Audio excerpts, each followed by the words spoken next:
Baik, terima kasih atas waktu dan kesempatan yang diberikan kepada saya. Pada malam hari ini, saya akan mempresentasikan tugas tentang manajemen peserta didik. Yang pertama, pengertian manajemen peserta didik. Manajemen peserta didik adalah suatu proses pengelolaan peserta didik mulai dari penerimaan, registrasi, penempatan, pembinaan, sampai dengan pencatatan dan pelaporan. Manajemen peserta didik bertujuan untuk mengatur kegiatan peserta didik supaya menunjang proses pembelajaran di sekolah sehingga proses pembelajaran berjalan dengan lancar, tertib, teratur, dan dapat memberikan kontribusi bagi pencapaian tujuan pembelajaran dan tujuan sekolah efektif. Yang kedua, tujuan manajemen peserta didik.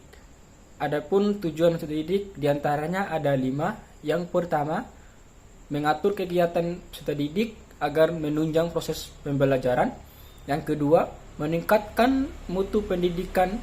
Yang ketiga, mengembangkan potensi peserta didik secara optimal.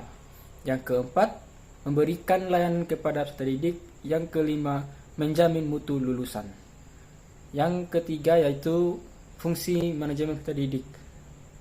Fungsi manajemen peserta didik ada beberapa hal yang diantaranya ada 5. Yang pertama berbunyi demikian, yaitu fungsi perlindungan, yaitu memberikan perlindungan kepada peserta didik dari segala bentuk penyalahgunaan dan perilaku tidak wajar.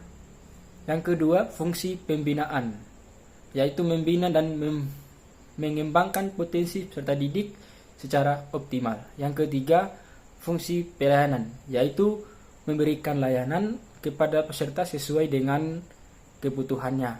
Yang keempat, yaitu fungsi pencatatan dan pelaporan, yaitu mencatat dan melaporkan data peserta didik secara sistematis dan akurat. Yang berikutnya, ruang lingkup manajemen peserta didik. Ruang lingkup peserta didik diantaranya ada 5. Yang pertama, penerimaan peserta didik, yaitu kegiatan penerimaan peserta didik baru untuk mengisi kuota yang tersedia. Yang kedua, peserta didik, yaitu kegiatan pencatatan atau peserta didik baru seperti nama, alamat orang tua, dan identitas lainnya. Yang keempat, penempatan peserta didik, yaitu kegiatan penempatan peserta didik ke dalam kelas sesuai dengan kemampuan akademik dan berkat minatnya. Yang kelima, pembinaan peserta didik, yaitu kegiatan membimbing dan peserta didik secara optimal dan otomatis. Yang berikutnya yaitu layanan khusus peserta didik. Layanan khusus peserta didik adalah layanan yang diberikan kepada peserta didik yang memiliki kebutuhan khusus seperti peserta didik yang memiliki kesulitan belajar, peserta didik yang berasal dari keluarga kurang mampu, peserta didik yang memiliki bakat dan minat khususnya di peserta didik yang mengalami gangguan kesehatan.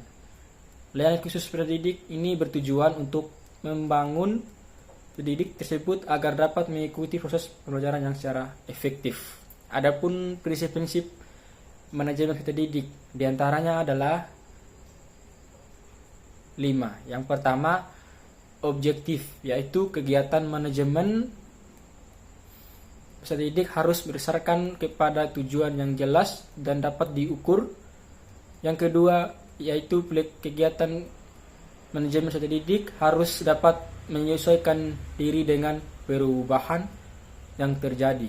Yang ketiga, berpartisipasi, yaitu kegiatan manajemen peserta didik harus melibatkan semua pihak yang terkait. Yang keempat, dinamis, yaitu kegiatan manajemen peserta didik harus selalu berkembang dan berinovasi. Yang kelima, komprehensif, yaitu kegiatan peserta didik harus mencakup semua aspek berkaitan dengan peserta didik. Nah, di sini saya mengambil kesimpulan, yaitu manajemen peserta didik merupakan suatu kegiatan yang penting dalam menyelenggarakan pendidikan. Manajemen peserta didik yang efektif dan efisiensi dapat membantu mencapai tujuan secara optimal. Sekian dari pesan saya ucapkan terima kasih. Shalom.